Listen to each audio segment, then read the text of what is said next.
A continuación vamos a revisar las teorías de tres psicólogos. El primero, Adler, él no está considerado humanista, pero fue el primero en hablar de los fundamentos que posteriormente retomaría Abraham Maslow. Este sí ya considerado completamente como el padre del humanismo. Y también estaremos revisando a Carl Rogers. Estas posturas son muy interesantes porque nos muestran al ser humano con esta esperanza y esta potencialidad de decidir qué tipo de vida quieren tener, qué tipo de ser quiere ser y hasta dónde se quiere desarrollar. Los invito a escuchar este audio, espero que les guste y que encuentren algunas respuestas que puedan ser aplicativas a su vida diaria. El primero de estos tres autores es Alfred Adler.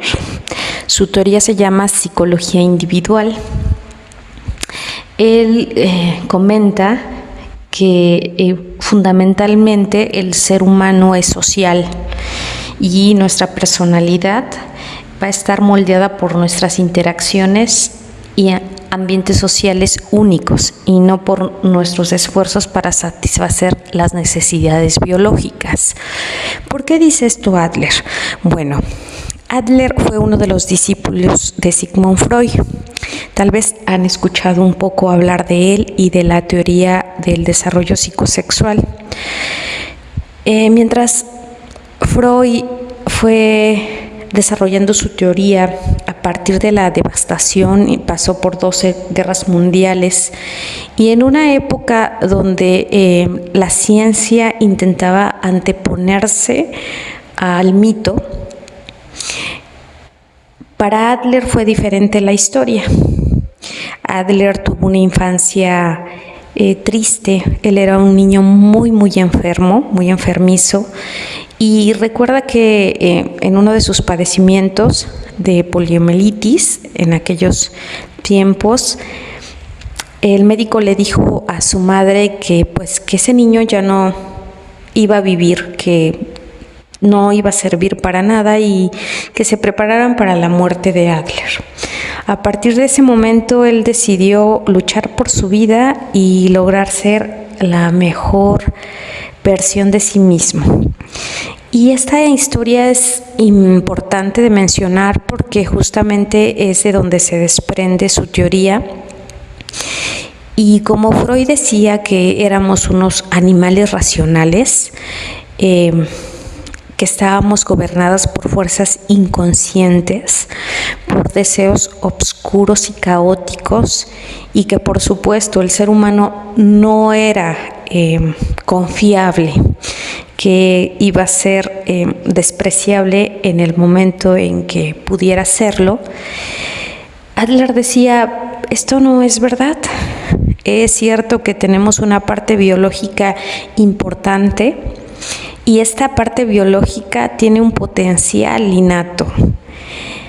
Las fuerzas sociales, el contexto, el entorno, nuestra crianza va a servir para formarnos, pero no la va a definir. Es decir, nuestra historia de vida, nuestra infancia, nuestros impulsos, inclusive nuestra propia genética, así sea en contra y pudiera ser que tuviéramos una cojera, una ceguera, que fuéramos muy bajos, muy altos, muy delgados, muy gordos, poco inteligentes, muy inteligentes, que esta parte genética no iba a definir nuestro desarrollo, sino que nosotros teníamos libertad para tomar esa historia, para tomar esos contextos sociales y que influyeran en nosotros de manera creativa, satisfactoria, es decir, que nosotros podíamos decidir cómo darle significación a nuestra historia de vida. Él comentaba que todos los seres humanos tenemos sentimientos de inferioridad. y que esto es completamente normal, porque desde el momento del nacimiento nacemos completamente desprovistos de mecanismos que nos puedan mantener con vida. Por ejemplo, si dejamos a un bebé de 1 mes en una cunita y no le damos de comer todo un día, no le quitamos el pañal sucio, no le cambiamos la ropa, no regulamos su temperatura, el niño es incapaz por sí mismo de hacerlo. Va a llorar para que alguien resuelva sus necesidades, y en este caso serán los cuidadores, pero él por sí mismo no podría sobrevivir. A eso se refiere Adler. Todos tenemos ese sentimiento de inferioridad porque necesitamos de un otro para poder sobrevivir. Y a medida que el niño va diferenciando del entorno y lo que es él mismo, él va entendiendo que hay personas de las que depende. Por ejemplo, pensemos en un niño de 3 años cuando ve a su papá y le parece que es el hombre más alto, más fuerte, más terrorífico o más cariñoso. Y entonces el niño emite: oh, cuando sea grande quiero ser como mi papá, o quiero ser tan grande como mi papá o mi mamá, como mi primo, como mi hermano, porque el niño concibe a esa persona como superior, no en un sentido peyorativo, sino reconoce que es un ser más desarrollado, que tiene más fuerza, que tiene más altura, que tiene más recursos, que puede conseguir comida fácilmente, que lo puede proteger. Y entonces empieza una lucha por la superioridad. Fundamentalmente vamos a luchar por alcanzar nuestro perfeccionamiento, por alcanzar una plenitud personal. Y esto lo podemos ver en cualquier niño de varias edades, inclusive en algunos adolescentes, que tienen un modelo ideal y que dicen: yo quiero ser como tal personaje de la tele, o yo quiero ser como este superhéroe, yo quiero ser como mi papá, o cuando sea grande quiero ser como tu mamá, cuando sea grande quiero ser maestra, porque mi maestra es la mejor o la más bonita del mundo.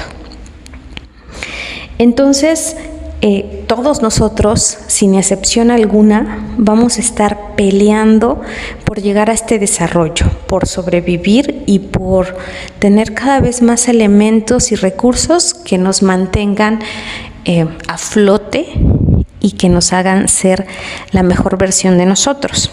Por supuesto que esto va a ir cambiando conforme pasa nuestra historia de vida, conforme se van acumulando las experiencias y conforme nuestro pensamiento va madurando. Entonces, Adler decía que estos sentimientos de inferioridad siempre van a estar presentes, pero a diferencia de lo que el común podría pensar, va a ser una fuerza motivadora del comportamiento. Y define así al ser humano. Ser humano significa sentirse inferior. Y es una condición común en todos los seres humanos. No representa señal de debilidad ni de anormalidad, sino es el desarrollo normal que tendría cualquier ser humano. Es decir, si tú piensas en una dificultad que se te presentó a los 13 años, un ejemplo común es: terminas con tu primer novio o novia y sientes que el mundo se va a acabar, que ya no vas a poder amar nuevamente, que no puedes respirar. Y ahora, pasados varios años, lo recuerdas y te da mucha risa y dices: oye, pero qué dramático, qué dramática podía ser yo en aquel tiempo. Y podría ser que en este momento de tu vida el terminar o concluir una relación no te generara ningún problema, porque ya te has desarrollado, o que tus relaciones tengan un grado de complejidad mayor. No sé, tal vez en aquel momento tú discutías porque no te gustaba que te agarrara la mano en público, pero ahora hablas tal vez de respeto, de ideas en común, de caminar juntos, de conseguir objetivos en común. Por poner un ejemplo. Pueden haber miles de ejemplos, solo tienes que situarte en algo que anteriormente te parecía sumamente difícil y que ahora inclusive te genera risa cuando alguien te plantea la situación porque ya la viviste y la has superado. Entonces decía Adler que el crecimiento individual se obtiene por medio de la compensación. ¿Qué va a ser la compensación? Son los intentos por superar las inferioridades reales o imaginadas.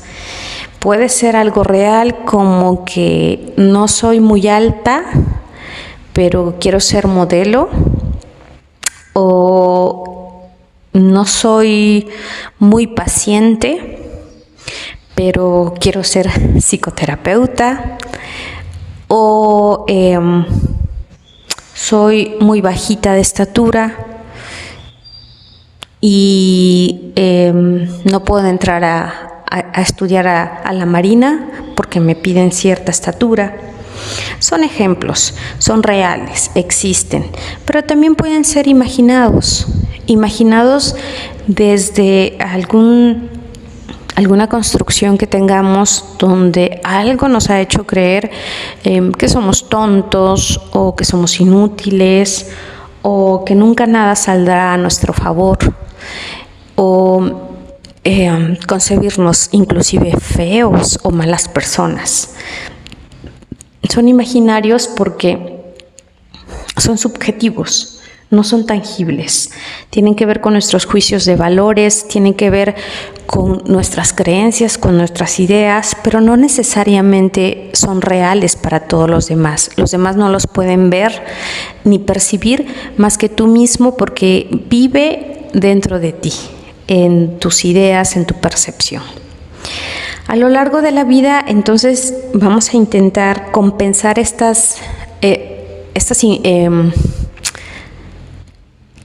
sentimiento de inferioridad, exacerbando otros talentos. Es decir, en la vida de Adler, su hermano era muy buen atleta, muy carismático, muy sociable, y él era muy feo y muy bajo y escuálido, siempre fue muy enfermizo y muy poco sociable, pero sumamente inteligente. Y entonces empezó a leer muchos libros, se metió a este mundo del pensamiento, de las teorías, y fue así que logró inclusive ser discípulo de Freud, que sabemos que no era nada fácil en aquellos tiempos, y desarrolla una teoría. Él compensa sus atributos físicos con sus atributos intelectuales. Y dice que en toda la vida vamos a estar continuamente haciendo esto. Tenemos una deficiencia, bueno, le vamos a sacar jugo a lo que sí tenemos. A lo mejor no tengo mucha tolerancia, pero soy muy buena para resolver cosas de manera rápida. A lo mejor no puedo ser piloto porque tengo debilidad visual, pero resulta que soy muy bueno para programar y hacer softwares. Así entonces iremos compensando. Va a haber un problema cuando no logremos compensar estos sentimientos de inferioridad. Nos puede resultar en dos situaciones. El primero, un complejo de inferioridad. Cuando no somos capaces de compensar, entonces nuestro autoconcepto se va a empezar a ver disminuido. Y vamos a creer que somos incapaces, que no podemos, que somos débiles, que somos carentes, porque no hemos podido resolver o no hemos podido potencializar aquellas debilidades o aquellos ámbitos no tan desarrollados de nosotros mismos. Y esto tiene mucho que ver con la parte psicológica, es decir, con el estilo de crianza. De repente en el estilo de crianza nos dejan caer encima cargas que pertenecen a nuestros padres y que ellos mismos no han madurado, no han digerido y no saben cómo gobernar su carácter. Entonces ahí tenemos que durante la crianza podemos escuchar cosas como eres tonta, eres inútil, ¿por qué no te pareces a tu hermana mayor? ¿O por qué no eres como tu prima? Me echaste a perder la vida, a ver, quítate, tú no opines, ya cállate, por tu culpa estamos así. O inclusive no decir nada, pero no mostrar con las actitudes ese aprecio o ese tú puedes en algún momento y te acepto tal cual eres. Por otro lado, existiría el complejo de superioridad, que cuando una persona no puede compensar este sentimiento de ser inferior, entonces va a maximizar sus talentos, entonces va a decir yo soy el mejor en todo el mundo. Yo soy la persona más guapa, se va a comportar arrogante ante el otro, pero porque en sí mismo se siente tan disminuido que ante la falta de posibilidad de encontrar algo en lo que sí es bueno y que le dé satisfacción y que le permita seguirse desarrollando, él prefiere ver hacia abajo, ¿no? Concebirse a sí mismo como el ser más grande del mundo y anular todo defecto, imperfección o debilidad que pueda tener. De esta forma es algo así como ojos que no ven, corazón que no siente. Todos pueden estar mal, menos yo. Estos dos complejos pues se van a presentar cuando el sentimiento de inferioridad no se ve compensado y no sirve para el desarrollo. Es muy común encontrar ambos complejos en la cotidianidad, pero también Adler nos ofrece la posibilidad de decir, pero tú tienes cierto potencial y cierta creatividad que siempre te va a permitir encontrar el camino para salir del complejo. Dice Adler que nosotros vamos a construir un estilo de vida. Esa va a ser una estructura de carácter o patrón de conductas personales. Cada quien a su forma vamos a buscar lo que para nosotros sería la perfección o la vida ideal. Revisa en este momento cuál es tu idea idílica o tu utopía de una buena vida. ¿Cómo te ves a ti misma en un tiempo adelante, 3 o 5 años? ¿Cuáles son tus objetivos? Si te identificas con alguna persona, puede ser con tu mamá, con tu abuelita, puede ser con un personaje de una serie, de una película, con un teórico al que admires, revisa cuáles son tus ideales de vida. Y justamente ese estilo de vida se va a construir por medio de las metas ficticias o el finalismo ficticio. ¿Qué es esto? Estas van a ser ideas que nosotros tenemos sobre los ideales. ¿Cómo es una persona en su desarrollo integral? ¿Cómo sería para ti una persona ideal? Una persona feliz, una persona desarrollada. Y esta meta ficticia se denomina así porque al final es una utopía.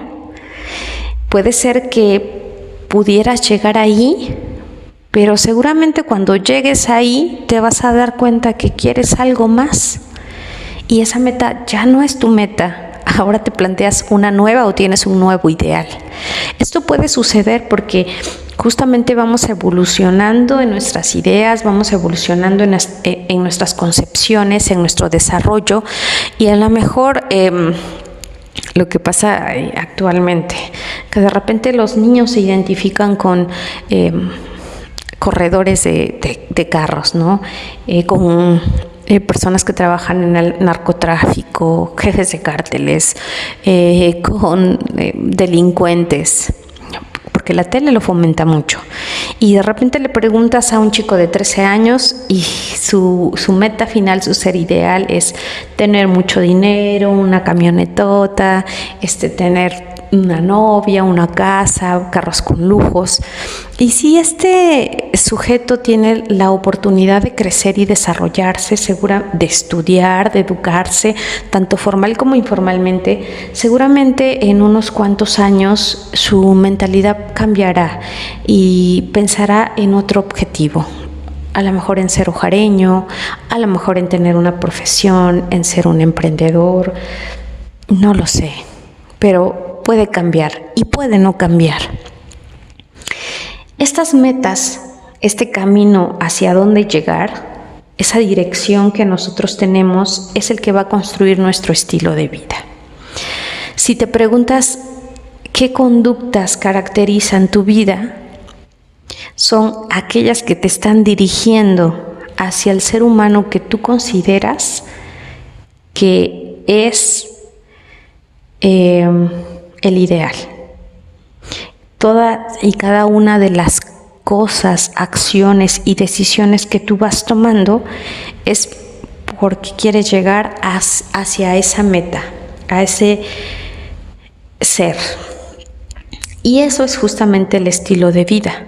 De tal forma que si yo añoro ser un ser humano desarrollado, en paz, maduro, tranquilo, todas las acciones que a partir de este momento yo vaya tomando van a ir formando ese estilo de vida, van a ir sumando y conjuntando los pasos para llegar a ser ese ser tan añorado que nosotros deseamos.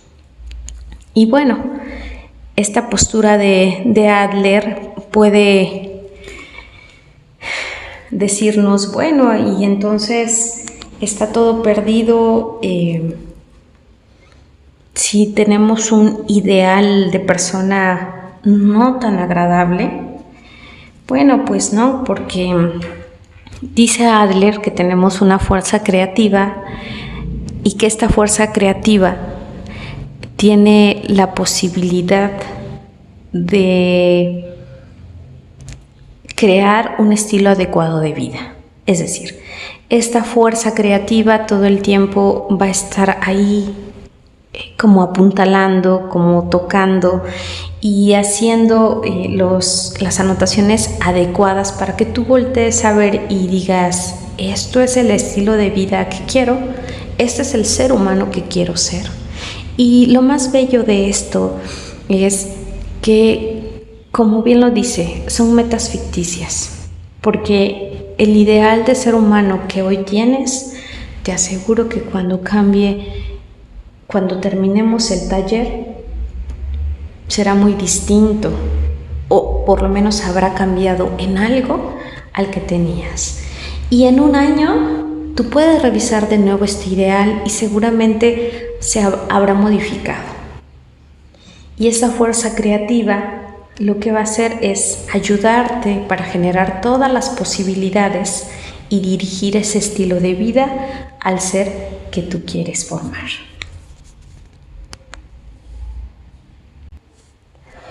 Como ustedes pueden ver, esta teoría es muy aplicativa a la vida diaria porque dice, bueno, tal vez no eres tan bueno para esta destreza, pero siempre vas a poder desarrollar algo más.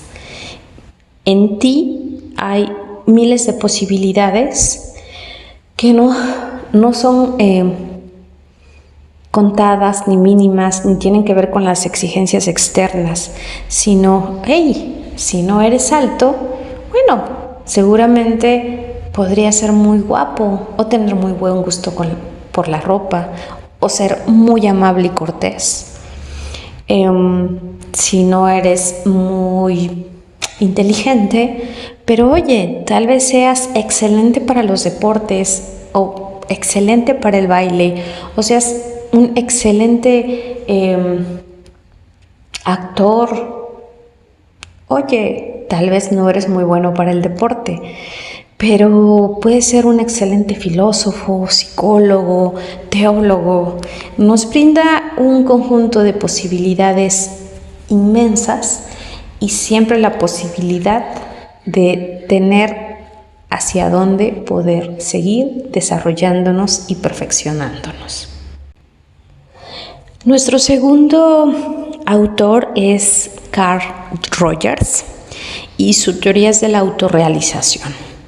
Él es un autor estadounidense y es muy importante el cambio en el pensamiento que podemos ver en estas teorías porque se suscitan después de la Segunda Guerra Mundial, justamente cuando se está dando la Guerra Fría, donde está este movimiento hippie, amor y paz, donde los Beatles están a flote y la humanidad está buscando otras respuestas, ya no la de la violencia, ya no la de la guerra, sino quieren concebir al humano como algo distinto a el ser caótico y destructivo que estaba contemplado hasta finales de la Segunda Guerra Mundial.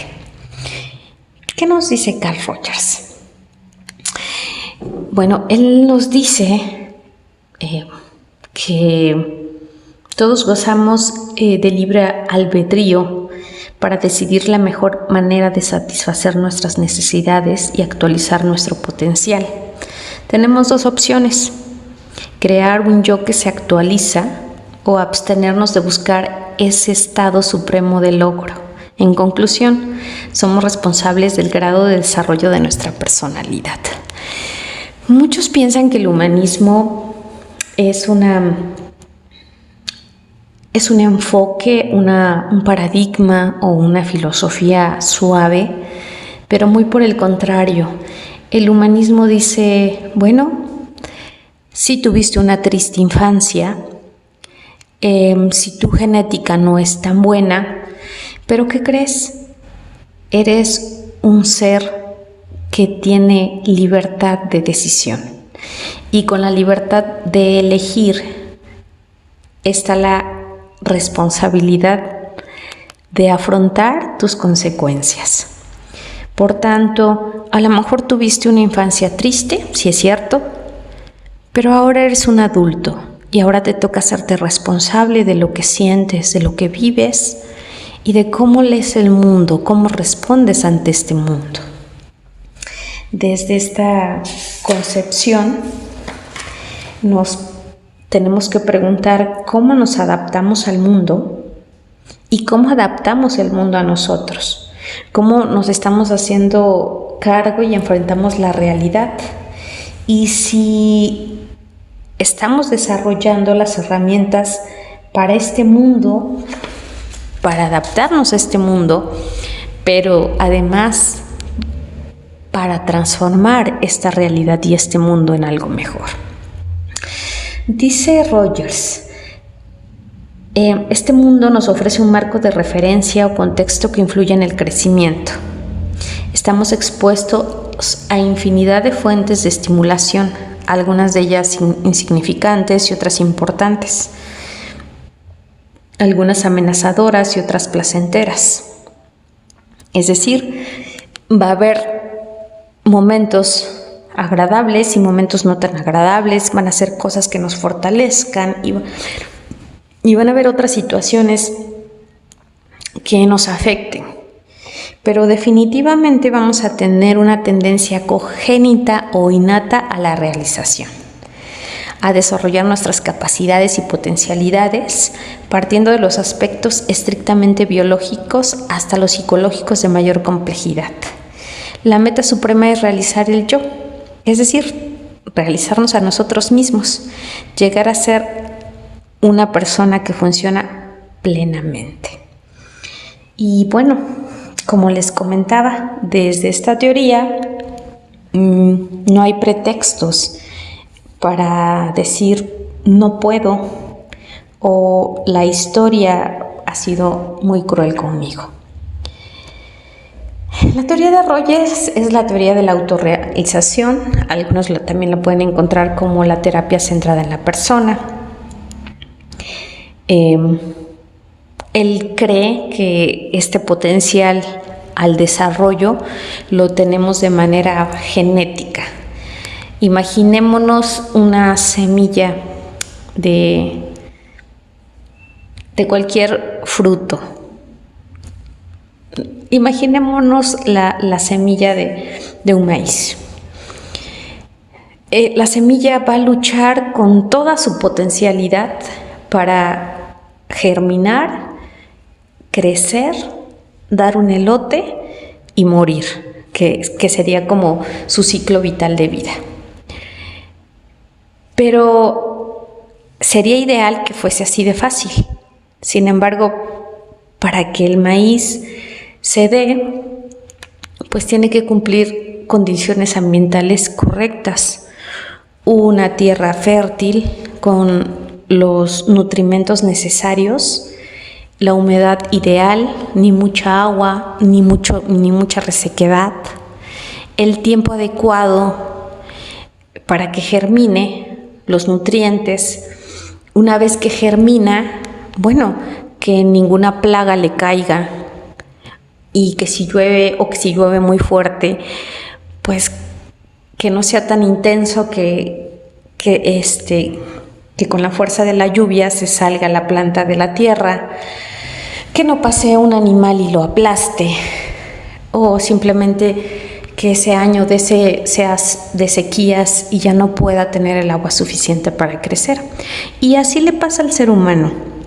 Nacemos y desde el momento que somos concebidos, el óvulo y el espermatozoide se unen y empiezan a dividirse y a luchar por este desarrollo. Todo el tiempo nos estamos desarrollando. No hay un minuto específico en el organismo humano que no vaya evolucionando, que no haga lo que tiene que hacer. Sin embargo, existen otros componentes en el contexto que nos pueden afectar en el desarrollo, como el entorno familiar, el entorno social, las condiciones económicas, sociales, políticas, inclusive el contexto histórico en el que nacemos y nos vamos creciendo. Por tanto, dice Rogers que pues el desarrollo es propio del ser humano, pero eso supone una lucha constante y lleva implícito cierto sufrimiento para lograr la realización o el funcionamiento pleno. Dice Rogers que tenemos algo que se llama el proceso de valoración organísmica. ¿Qué es esto? Bueno, pues a través de la vida vamos teniendo múltiples experiencias. Entonces, nosotros mismos vamos definiendo y asignamos un valor positivo y un valor negativo a las experiencias que nos favorezcan o que nos obstruyan. Asimismo, tratamos nosotros de guardar y volver a experimentar aquellas que tienen este valor positivo, que nos favorecen, que son buenas, que nos convienen. Y tratamos de no toparnos nuevamente con estas dificultades que son inconvenientes y a las que les damos un valor negativo. De tal forma que si, por ejemplo, nosotros de pequeños queríamos abrazar a nuestro padre y lo hacíamos con mucho cariño, pero en cuanto lo tocábamos, él nos aventaba y nos decía: sácate de aquí, no me estés molestando, no tengo tiempo. O simplemente mantenías un aspecto frío y no había esa interacción, ese diálogo con la mirada, con las caricias, ni verbal con nosotros. A lo largo de varias experiencias vamos a pensar que acercarnos a las personas y mostrarles nuestro afecto es una experiencia negativa porque nos genera sufrimiento, porque en algún momento cuando lo hicimos no nos generó una experiencia satisfactoria, no nos ayudó a desarrollarnos, sino nos hizo sentir mal con nosotros mismos, abandonados, no queridos, no deseados por las personas más importantes.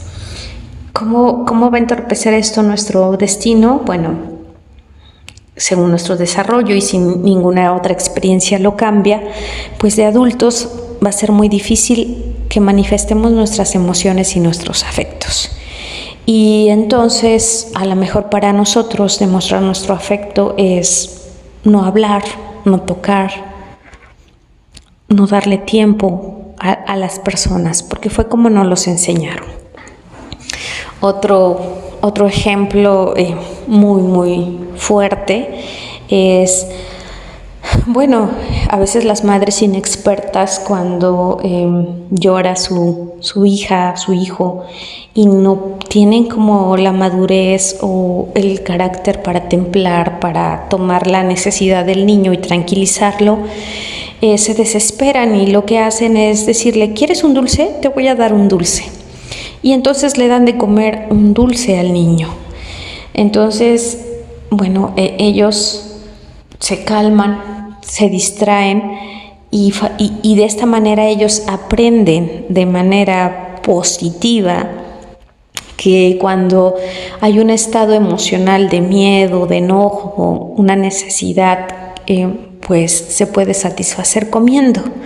Y entonces vamos a buscar ese dulce, esa cervecita, ese cigarrito, ese postrecito, ese octavo taquito, porque de esta manera nosotros aprendimos que nos podemos sentir mejor. Bueno, nosotros lo procesamos como una experiencia positiva, pero no necesariamente lo es.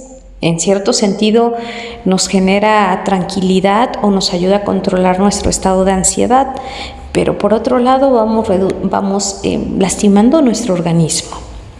De la misma forma, si vivo en un ambiente donde la comunicación impera y entonces en la mesa todos participamos de la comida, la mamá cocina, el papá pone los cubiertos, yo lavo los trastes, mi hermano limpia el comedor y tratamos de platicar de todo cómo nos fue en el día. Y cada uno de nosotros tiene un momento específico donde los demás escuchan con atención y retroalimentan algunos chistes. Pues entonces mi experiencia de expresarme va a ser favorable y esto va a generar que en otros contextos, pues definitivamente yo pueda expresarme sin ninguna dificultad, porque como en mis experiencias previas me ha ido bien cuando me expreso, lo puedo hacer en otros ambientes.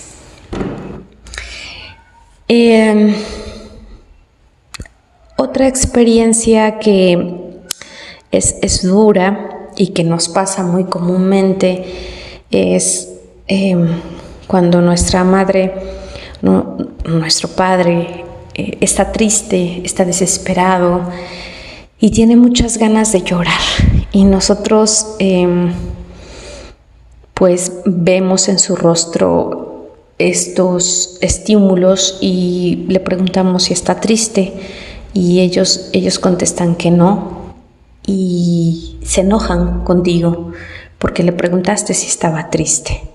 Entonces también aprendemos que no es tan bueno brindar ayuda a los demás porque terminan lastimándonos. Tú quieres hacer una buena acción, pero parece que no es buena acción preguntar sobre emociones, preguntar sobre sentimientos o preguntar si quieres llorar. Y terminamos por no entender estos estados y en el escenas futuras, cuando vemos a alguien en un estado emocional así, no sabemos qué hacer y nos damos la vuelta y nos vamos. Situaciones como estas están pasando todo el tiempo y justamente tiene que ver con esta valoración organísmica de la que hablaba Rogers. Porque con todas estas experiencias que nosotros vamos a ir teniendo, se va a construir algo que se llama el mundo o el campo de la experiencia. En este mundo es como nuestro marco teórico, nuestro marco de referencia. Es el contexto que nosotros vamos construyendo con todas nuestras experiencias pasadas y que vamos guardando para leer el mundo, para entender el mundo. De ahí que tanto las valoraciones positivas como negativas van a vivir en este campo de la experiencia. Y este campo es personal, es único, no es repetible. Podríamos compartir experiencias con otras personas, pero definitivamente es único. Mientras a lo mejor yo me estaba ahogando con agua al tomar un sorbo de agua rápidamente y yo sentía que la vida se me fugaba y para mí fue una experiencia terrible. A lo mejor para mi hermano fue una experiencia muy graciosa y él se estaba muriendo de la risa. Entonces, nuestros marcos de referencia son muy distintos y cuando él recuerde, ¿te acuerdas aquella vez cuando tú te estabas ahogando? Lo hará con risa, tú lo harás con susto e inclusive con molestia, te molestará por qué se está riendo si estabas a punto de perder la vida. Bueno, todas las experiencias importantes van a estar en este campo de experiencia. De tal forma que si nosotros queremos hacer crecer este campo de experiencia, tenemos que vivir, tenemos que buscar posibilidades, actividades, pues sí, aunque suene redundante, experiencias. Leer, ver películas, comer, viajar, enamorarse, desenamorarse, volverse a enamorar, probar tu faceta de poeta, ahora de agrícola, la cocina, escuchar música, tocar un timbre, irte corriendo. Entre más experiencias tú te atrevas a tener, este campo de experiencia va siendo mayor y más grande. ¿Y de qué forma nos va a ayudar? Pues va a ampliar nuestro horizonte y nuestras posibilidades de reaccionar ante el mundo. Es decir, si nosotros en un viaje vamos a alguna ciudad de Europa y vemos cómo son puntuales y vemos cómo sus caminos son tan bellos y cómo la gente puede ser amable o muy educada o muy sobria, y también podemos ver cómo en algunos países son inexpresivos, y probar la comida y decir, oh, este queso es maravilloso, o el chocolate. Bueno, nuestro campo de experiencia se ha agrandado y podemos tener otra visión del mundo. Ya no es nada más conocer nuestro estado, nuestra localidad, sino ver cómo viven otras personas y a través de esto tener más posibilidades de cómo ir reaccionando ante el mundo. Bueno, este campo de experiencia va a ser el que defina cómo nosotros vamos a percibir la realidad. Y también va a ser difícil porque también muchas veces este campo de experiencia puede ser que no coincida con la realidad. Por ejemplo, podrían decirme que mi esposo es el mejor.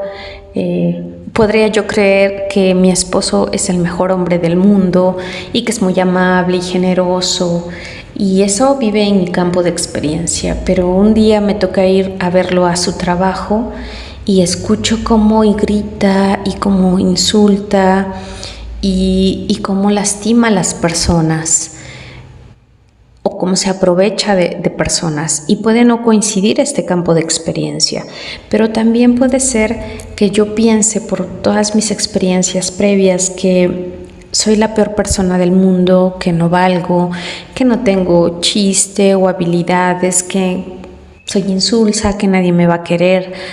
Y en el exterior puede ser que me vean como una persona muy agradable, muy tranquila, muy confiable, que inclusive sea de esas personas a las que prefieren estar porque generan confianza y tranquilidad. Entonces, este campo de experiencia va a ser la sumatoria de todo nuestro desarrollo de vida y cómo este desarrollo de vida se ha dado, cómo yo he aprendido a vivir, cómo he significado estas experiencias. Y claro que sí, también me puede dar la posibilidad de cambiar este significado al darme yo a otras experiencias nuevas y que me pudieran servir para mejorar mi desarrollo. Y bueno, dice Rogers que el sí mismo va a tener su definición sobre todo en los primeros años de vida. Va a depender de los encuentros sociales que tengamos cada vez más amplios. Ya saben, primero la familia nuclear, después la familia extensa, después vamos pasando hacia algunos otros grupos sociales como religiosos, educativos, y a medida que se va ampliando, pues se van adquiriendo experiencias, se van significando, y yo voy desarrollando mi yo mismo, mi autoconcepto, a través de estos encuentros sociales que tengo con el otro, a través de esta diferenciación que puedo llegar a tener. El autoconcepto se va a desarrollar a partir de la imagen de lo que somos, y para ello vamos a necesitar tener lo que deberíamos ser o un ideal. ¿Y cómo te gustaría ser? Estas son preguntas indispensables porque son lo que nos van a permitir medir el grado de congruencia o incongruencia que vamos a tener en nuestra concepción. Se va a desarrollar a través de lo que es estilos de crianza que nos generan nuestros cuidadores. Por ejemplo, la consideración positiva, que es la aceptación, amor y aprobación brindados por la gente que tenemos y que nos las dan por ser nosotros mismos. Es decir, ese afecto que nos da nuestra abuelita por ser su nieto, esa simpatía que nos da nuestra tía política por ser su sobrino, y que no depende de nada más sino de ser quien soy. También entra la consideración positiva e incondicional, que tiene que ver con la aprobación que nos van a dar sobre todo nuestros padres, y que nos las dan sin esperar nada a cambio y a pesar de nuestras características naturales. Por ejemplo, puede ser que desde muy pequeños fueses un niño muy irritable y que tuvieras una tendencia a llorar por todo, pero que tu madre aún así te aceptaba y te quería sin ninguna dificultad, y aunque tú lloraras, para ella tú eras el niño o la niña más hermosa del mundo y te amaba por sobre todas las cosas. Entonces, este afecto que te van a dar, sobre todo la madre, va a ser por encima de todo. Seas una persona o un niño agradable o seas un niño desagradable, seas un niño hermoso o no tan bello, seas un niño con un temperamento afable o con un temperamento irritable, siempre te van a dar ese afecto. Y esta consideración incondicional pues va a evolucionar a la consideración positiva por uno mismo. Y es cuando nuestro autoconcepto adquiere una congruencia estable, cuando lo que somos, lo que deberíamos ser y en lo que nos gustaría convertirnos tienen una manifestación equilibrada. Podríamos decir que es cuando tenemos un buen autoconcepto o una buena autoestima. Por otro lado, vamos a tener la incongruencia en nuestro autoconcepto, y esta incongruencia se va a dar a través de las siguientes condiciones de crianza. Bueno, van a surgir cuando en nuestra crianza, sobre todo nuestros cuidadores, nos brinden aceptación solo cuando nosotros realizamos, actuamos o sentimos lo que ellos consideran correcto. Ejemplo, las niñas bonitas no lloran en la calle.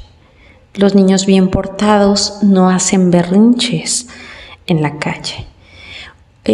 Un niño inteligente no reprueba ninguna materia. Un buen hijo no levanta la voz ni contradice a su padre ni a su madre. Un niño sano no juega en la tierra ni se chupa los dedos. Un buen hijo escucha este tipo de música, profesa este tipo de religión, come de esta manera. Y cuando nosotros emitimos aquello que están esperando de nosotros, bueno, entonces en ese momento tenemos una consideración positiva condicional o expresiones como: este es mi hijo, muy bien hecho. O inclusive para la próxima quiero que saques un 10. Pues te quedó bien, pero no como el de tu hermano. O espero que no me decepciones para la próxima vez. Esta aprobación y este amor van a estar delimitados a que nosotros hagamos lo que nuestros cuidadores esperan de nosotros.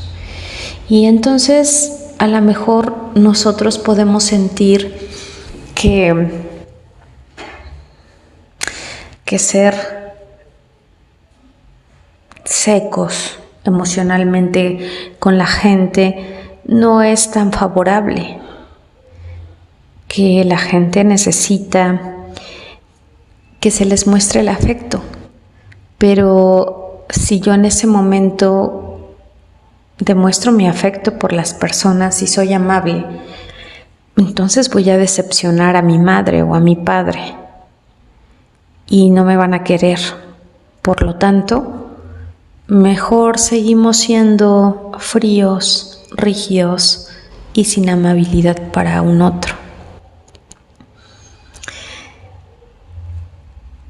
Podemos a lo mejor ser una persona muy sensible y expresar muchas emociones, pero las personas que expresan sus emociones son irritables, débiles, vulgares, y si yo las expreso, mis padres van a estar muy decepcionados de mí porque seré una persona débil y no voy a tener su amor.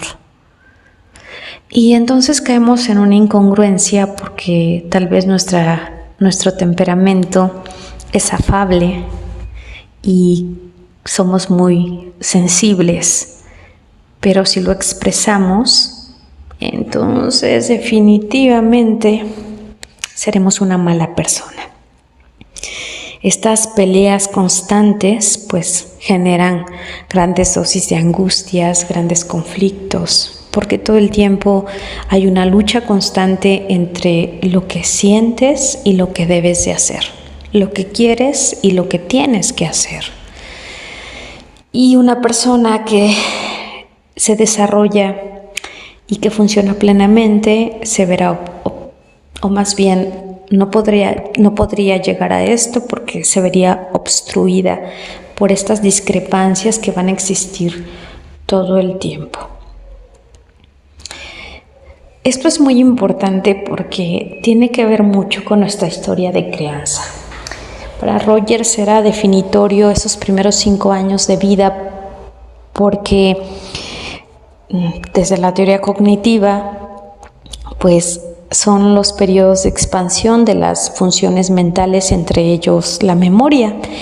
Y es justamente cuando vamos aprendiendo cómo ser seres humanos.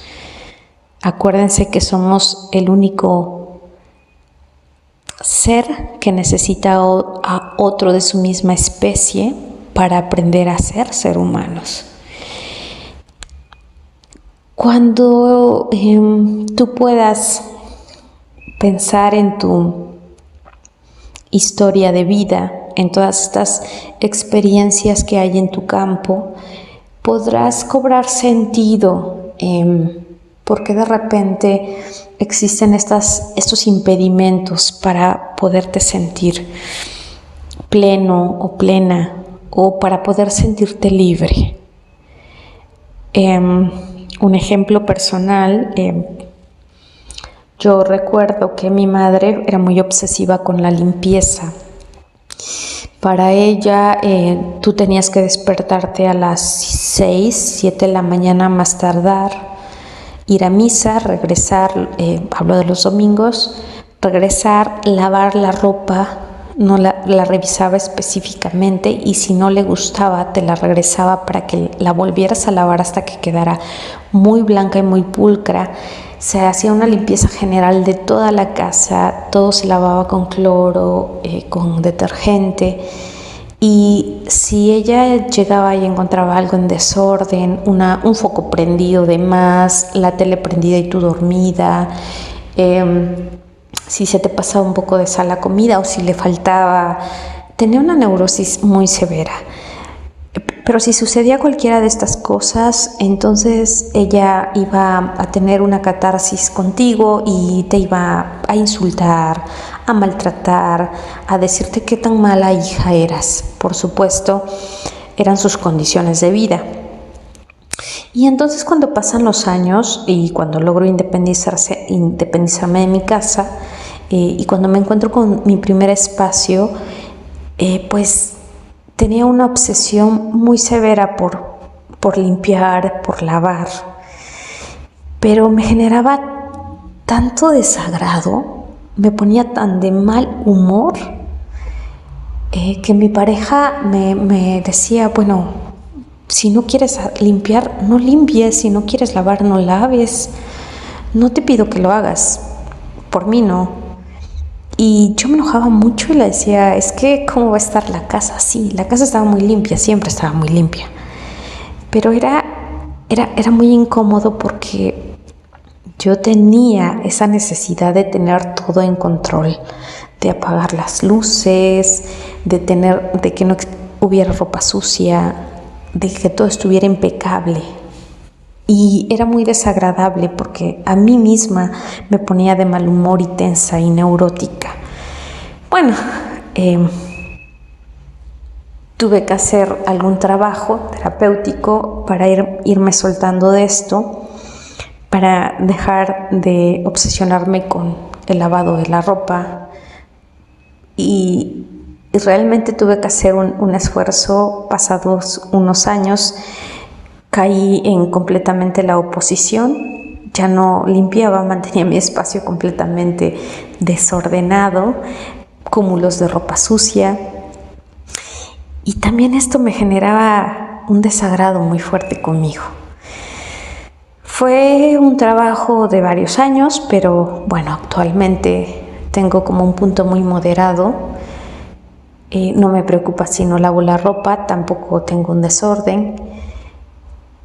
No me preocupa por tener el control de mi espacio completamente. Con tener control o autorregulación de mí, para mí es suficiente. Pero todo esto vivía en mi campo de experiencia.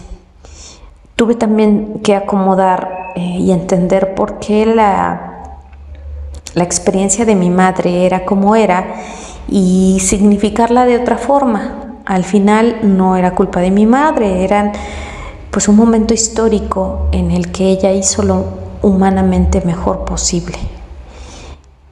Y bueno, todo esto desencadena, si te vas dando cuenta, muchas experiencias, muchas significaciones, como hacer las paces con la figura de tu mamá, como reencontrarte con ella, reencontrarte contigo, etc. Pero así más o menos se van moviendo estas historias o estas experiencias en nuestro desarrollo, y a veces nos pueden obstruir y a veces nos pueden potenciar. Lo que definitivamente es cierto, y comulgo con Rogers, es que todos los seres humanos definitivamente tenemos la posibilidad de elegir en menor o mayor grado, y dependerá del momento histórico, pero siempre hay una posibilidad de elegir hacia dónde nos queremos mover. Y bueno, él propone también algunas características de una persona que funciona plenamente, como lo son pues personas que conocen, que se dan a todas las experiencias, es decir, aquellas personas que buscan experiencias, que quieren conocer y que tratan de vencer ese miedo a no puedo hacer esto. Sujetos que funcionan plenamente viven los momentos de la vida con absoluta espontaneidad, y esto no quiere decir que de repente todo el tiempo se están riendo, carcajeándose, sino más bien que tienen la posibilidad de reaccionar de manera natural y sin estremecerse ante las experiencias que se van presentando. Confían en su organismo, es decir, saben que ellos mismos, que su integridad completa están a su servicio y que van a reaccionar de la mejor forma. También toman decisiones, no se les dificulta elegir.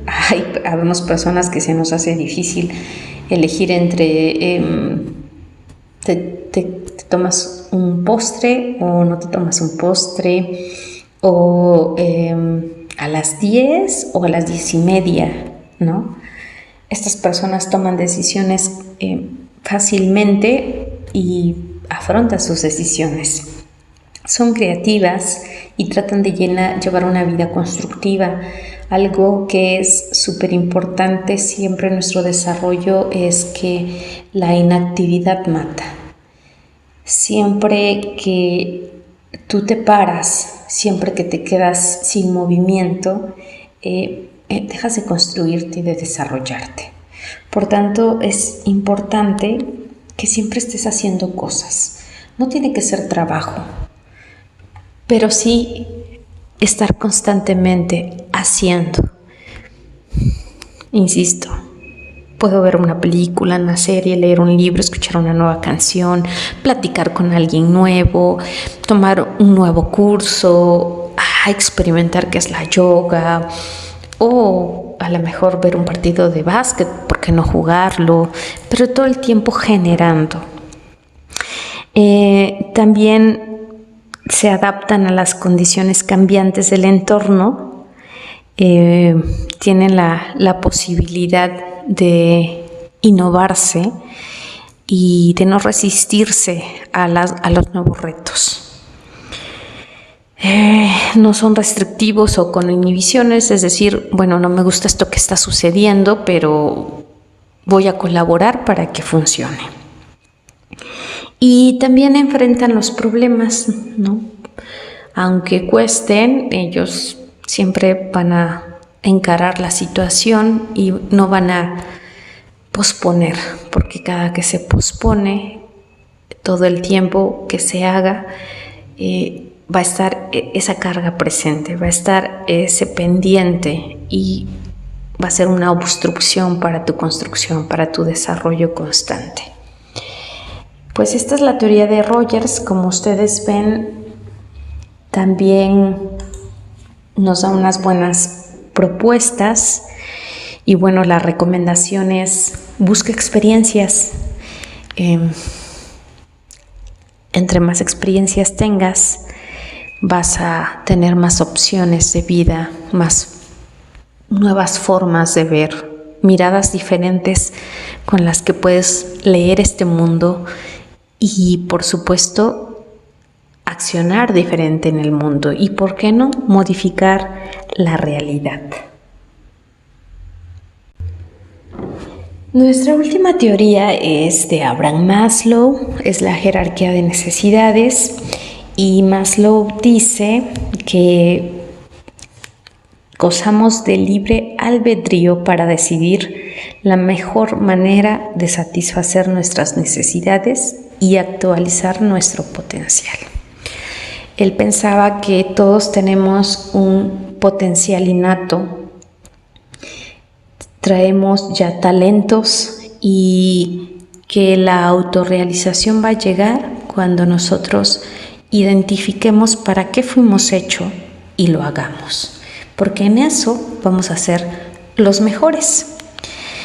Para él la personalidad iba a depender de la interacción entre la herencia y el ambiente y las variables situacionales y personales, es decir, vamos a ser un cúmulo de nuestra carga genética y todo el entorno que vamos a experimentar a lo largo de nuestra vida.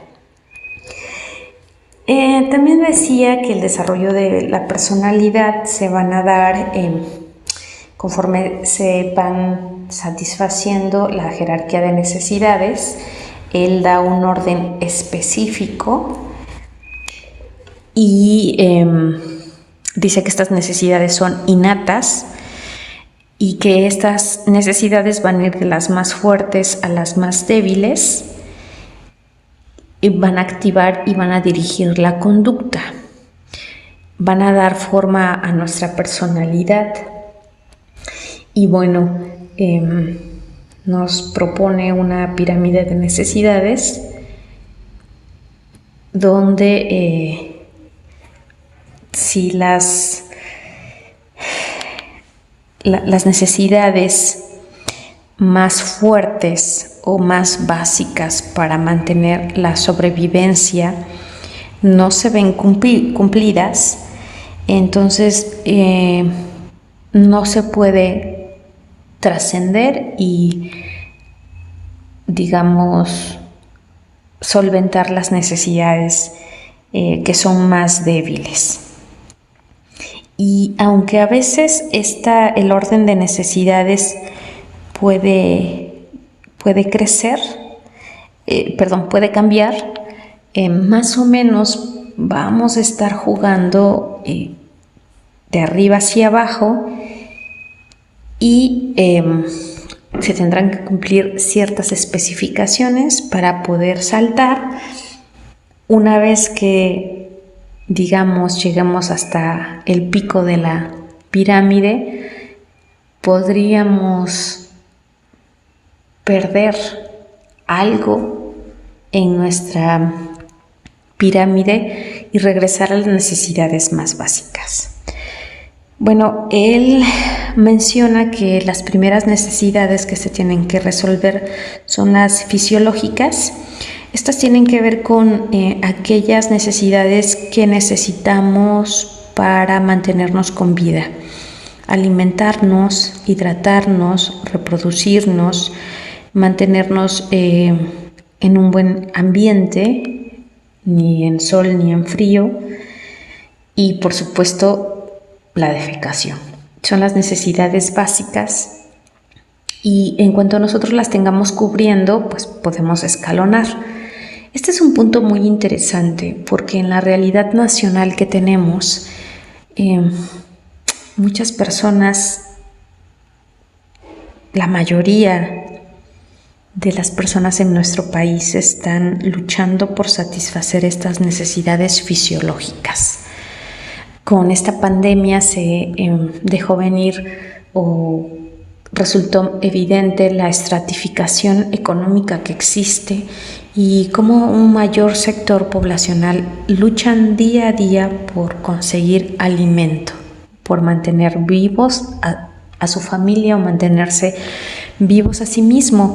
Y esto es muy impactante porque tenemos personas de muy distintas edades, desde niños de 7, 8 años en las esquinas limpiando parabrisas hasta personas de la tercera edad que apenas sí pueden caminar, pero que tienen que salir a buscar el sustento, si no es de él mismo, de ella misma, para algún otro menor de edad o para otras personas. Y es importante porque de repente tenemos que entender, así como comentábamos que biológicamente tenemos una carga emocional y que ahí está inmersa y que nos sirven para mantenernos con vida, lo mismo pasa con estas necesidades fisiológicas. El instinto imperante va a ser siempre el de sobrevivencia y un ser humano, cualquier ser humano sano, va a preferenciar siempre su sobrevivencia. Y ahí nos podemos explicar muchísimas cosas. ¿Por qué de repente cuando son las elecciones la gente humilde vende su voto por una despensa? O va a mítines por una coca, un refresco y una torta. Porque es un sector poblacional que no tiene resueltas estas necesidades fisiológicas. Ahora vayamos un poco más profundo.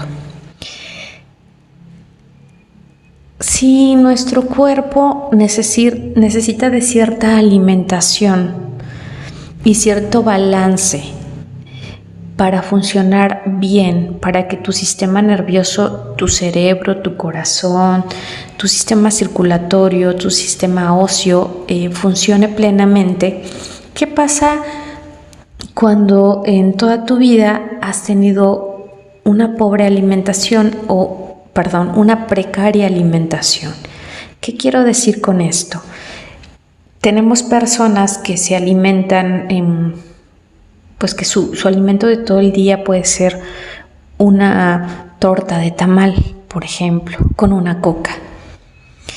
Y si ustedes analizan qué tipo de nutrientes está recibiendo su cuerpo, pues solo está recibiendo carbohidratos que no te generan ningún nutrimiento a tu cuerpo para que funcione óptimo, mucha azúcar y grasa y un mínimo porcentaje de proteínas, que básicamente es nada.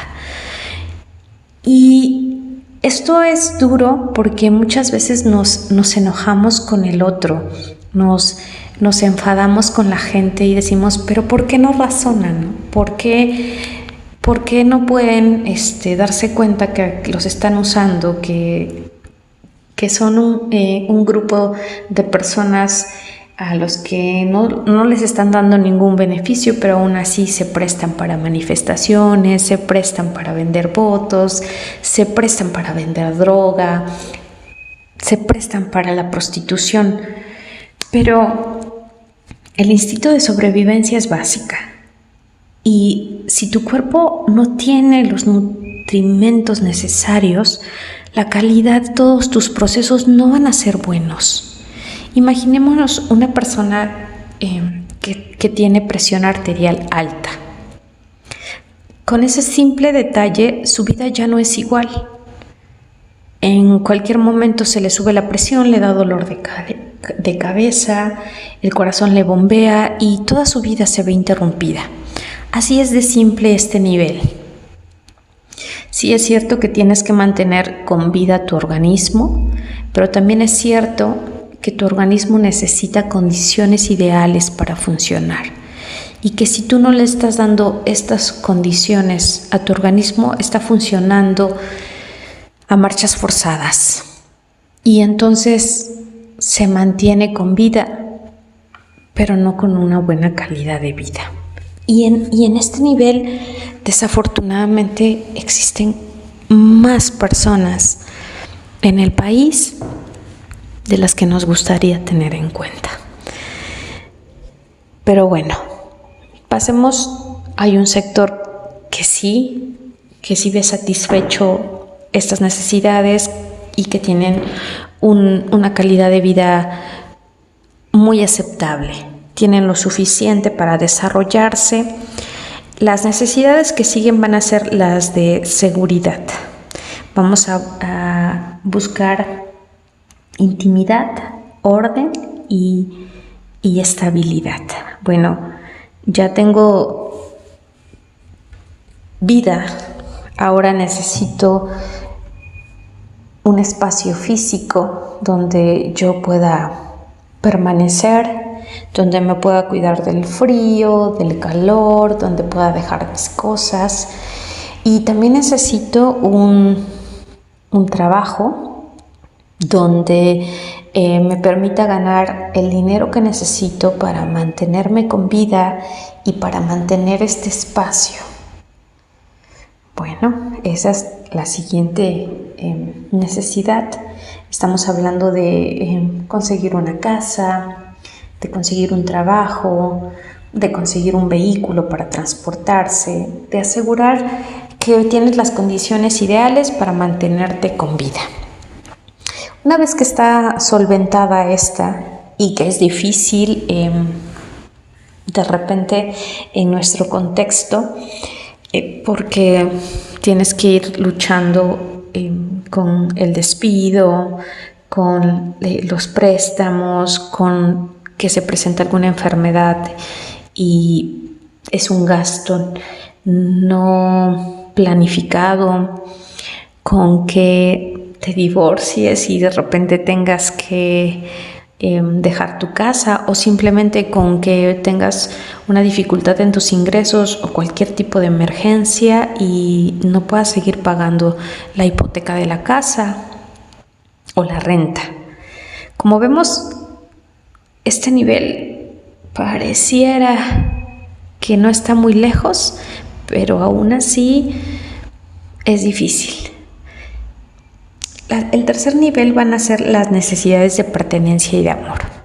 Aquí, sobre todo, pues ya tenemos vida y ya tenemos una tranquilidad de esta vida. Entonces necesitamos pertenecer, necesitamos tener un grupo de amigos, una pareja, una familia. Necesitamos tener de dónde ser, a quiénes pertenecer, con quiénes estar. Y bueno, muchos estamos ya en estas necesidades. Tenemos una casa, tenemos una familia, tenemos un grupo de amigos, pero también es volátil y es fácil salir de estas necesidades porque imaginémonos que en este momento pues falleciera nuestra pareja o falleciera nuestro padre o nuestra madre y se desintegrara la familia.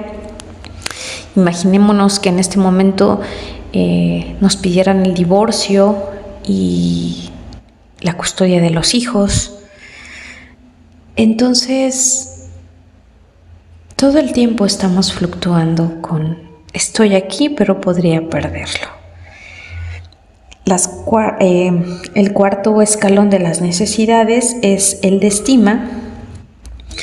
Este tiene que ver un poco más con el desarrollo de tus gustos, con la confirmación de quién eres y hacia dónde vas y el reconocimiento que te puedan brindar los otros.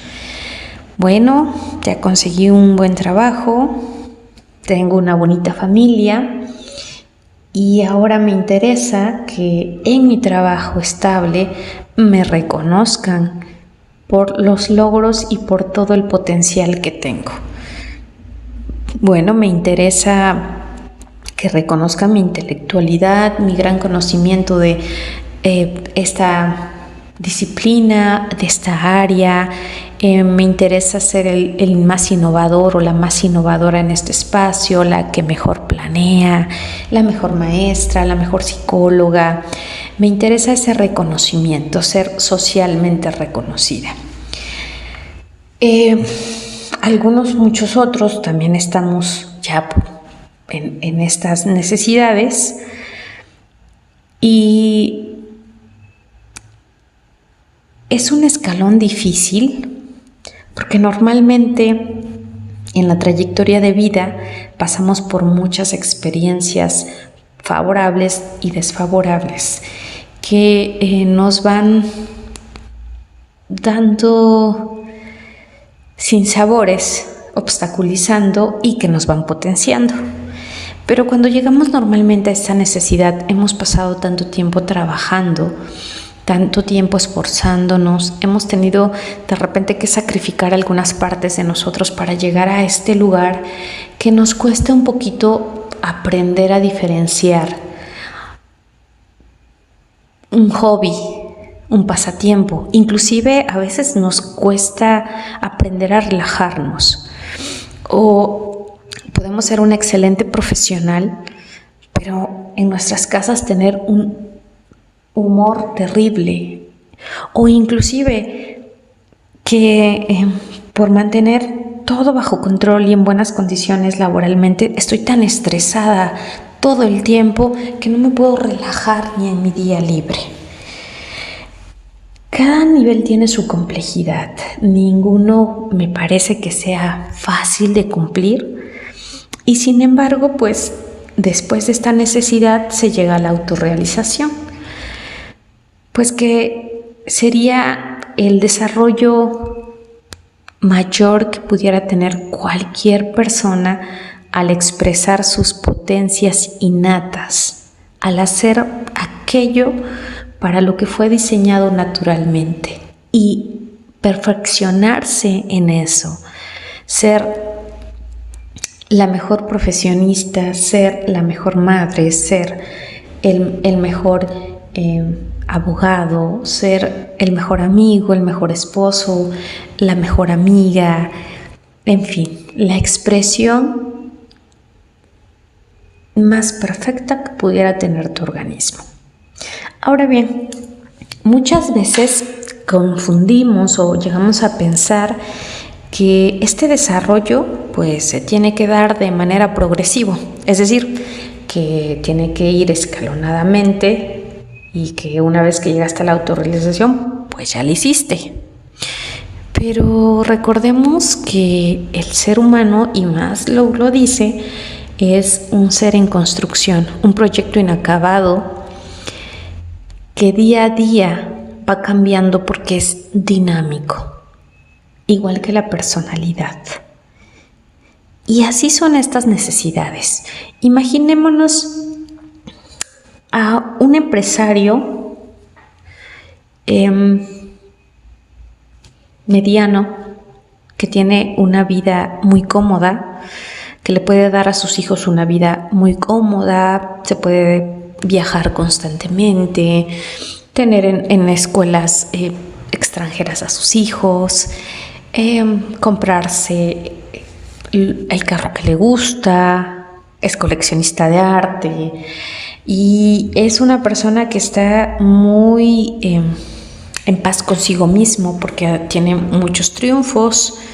En fin, él se siente la persona más feliz.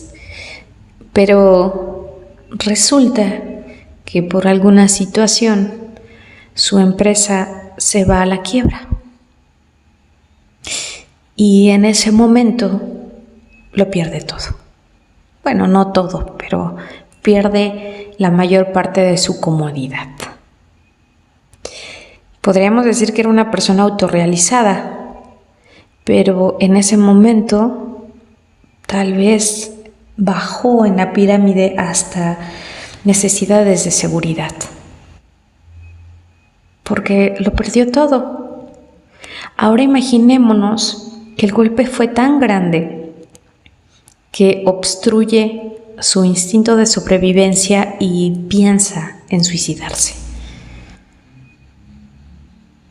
Esto es realmente doloroso y fluctuante.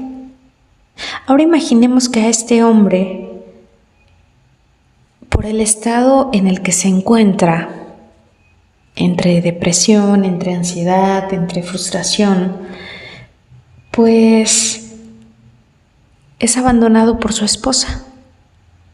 Empiezan a discutir, ella decide irse y sus hijos, en apoyo a su madre, deciden irse con ella. Vemos cómo van jugando estas necesidades. Por tanto, la autorrealización puede suceder en algún momento y perderse. Veamos otro caso. Supongamos, imaginémonos a una de estas modelos súper delgadísimas que caen en anorexia o bulimia. Pero si el instinto básico de supervivencia dice que hay que mantenerte con vida y en las mejores condiciones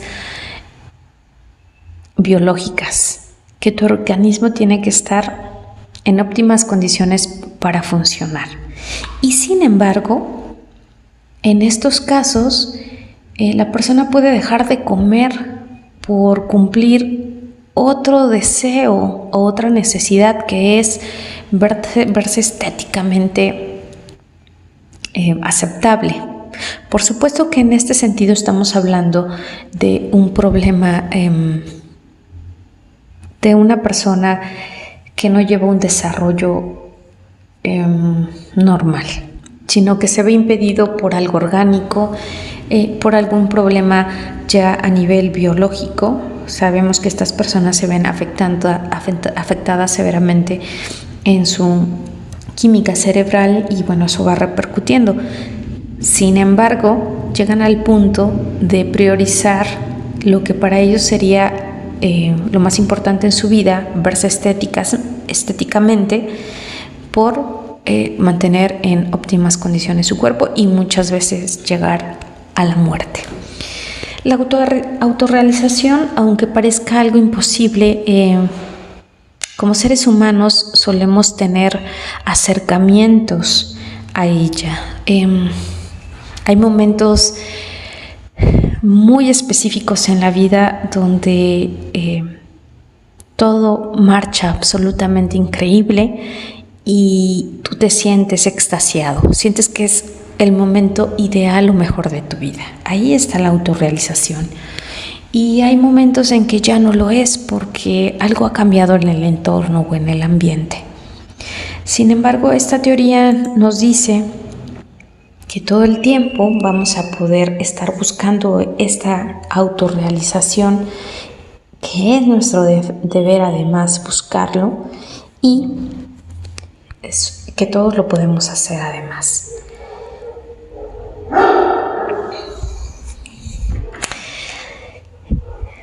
Dice Abraham Maslow que la autorrealización es la necesidad más alta de la jerarquía de necesidades y que depende de la máxima satisfacción y realización de nuestros potenciales, talentos y capacidades. Aun cuando una persona satisfaga el resto de las necesidades de la jerarquía, si no se realiza a sí misma, se sentirá inquieta, frustrada o desconectada.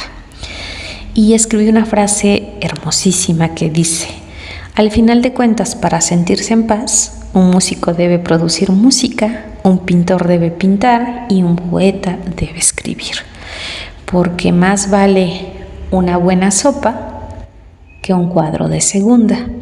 Es decir, puedes trabajar y trabajar por llegar a esta seguridad, a esta satisfacción, Pero si lo estás haciendo impidiendo tu desarrollo, entonces realmente vas a ser infeliz. Algunas de las condiciones que son importantes a considerar de estas necesidades son las siguientes.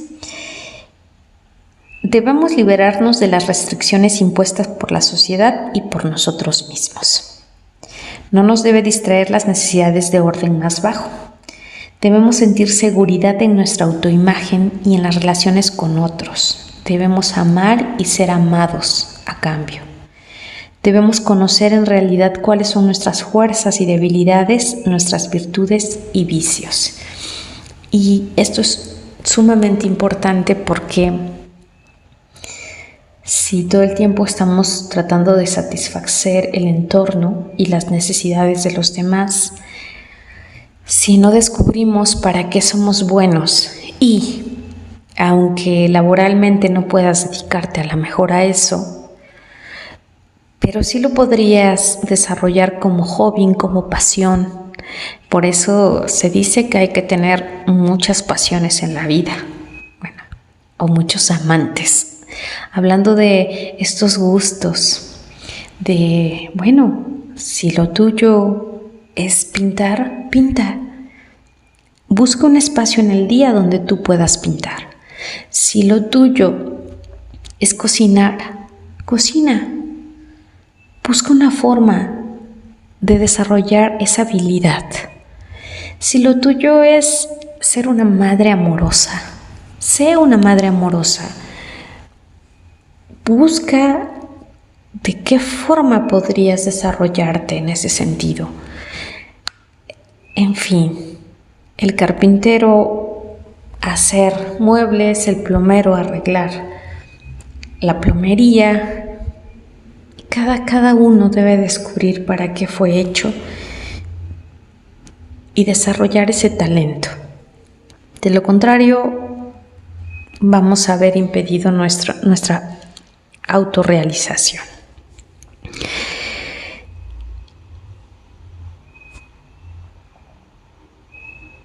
Dice Maslow que vamos a estar siempre regulados por una tendencia innata a mejorarnos a nosotros mismos y que todo el tiempo pues vamos a buscar de una manera global esta autorrealización tanto fisiológica como psicológica. Y él enuncia algunas características de las personas que se autorrealizan. Y estas características son las siguientes. Voy a darle lectura. Una persona que se autorrealiza tiene una percepción superior a la realidad,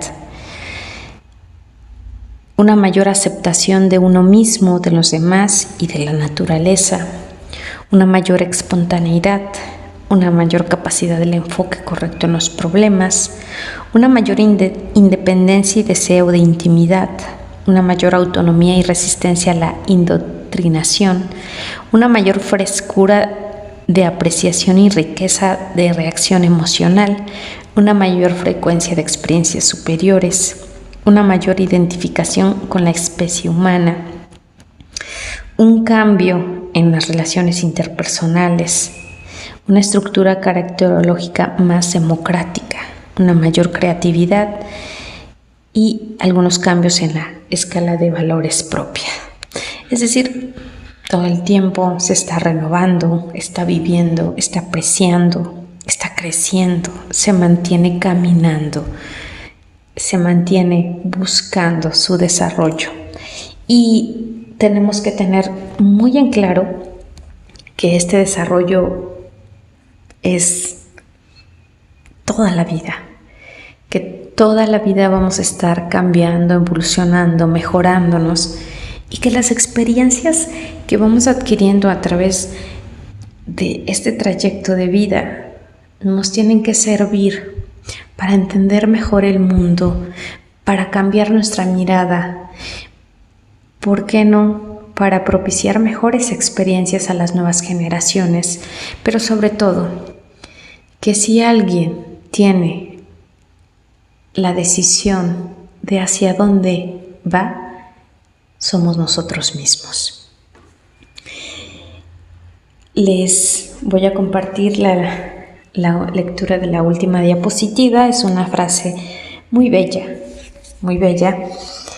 Maslow, como les decía al principio, esta generación estaba muy conmovida por todo lo que había pasado en la Segunda Guerra Mundial, un mundo desorientado, caótico, y ellos estaban buscando la redención del ser humano. Ellos querían creer en el ser humano y querían apostar por él. La frase dice así: yo quería probar que los seres humanos son capaces de algo más grande que la guerra, el prejuicio y el odio. Quería lograr que la ciencia considerara todos los problemas que los no científicos han manejado: la religión, la poesía, los valores, la filosofía, el arte. Seguí con ellos intentando comprender a la gente grande, a los mejores especímenes de la humanidad que pudiera encontrar. Cuando intenté comprenderlos, reflexionar y escribir sobre ellos en mi diario y mis cuadernos, me di cuenta, en un momento maravilloso, de que estos dos modelos podrían generalizarse. Estaba hablando de una clase de persona, no de dos individuos incomparables. Esto me produjo una gran emoción e intenté ver si este modelo se podría encontrar en otra parte. Y claro que lo encontré, en otra parte, en una persona tras otra. Yo diría que Maslow nos está diciendo claramente que las personas, los humanos, somos eso, humanos, perfectibles, que sí es bien cierto, existen casos excepcionales donde el comportamiento tiende hacia la destrucción de los otros seres humanos, de la naturaleza. La mayoría siempre tienen un potencial de desarrollo, siempre tienen una dirección, y cada que nosotros vamos eligiendo tomar esa dirección del desarrollo, estamos decidiendo no obstruirnos. Y cada ser humano tiene una historia de vida, un momento histórico, condiciones, recursos que nos hacen ser diferentes. No podemos esperar que los demás puedan tener mejores respuestas ante nosotros cuando su propio desarrollo no ha sido el más favorable, o cuando ellos mismos se han obstruido a desarrollarse, a confiar en sí mismos. Pero lo que sí podemos decidir es cómo nosotros vamos a dirigirnos en este mundo, qué vamos a permitir que sea parte de nuestra experiencia, cómo la vamos a entender y cómo vamos a responder ante esa experiencia, porque lo único seguro que tenemos en esta vida, dicen los existencialistas, pues es la muerte.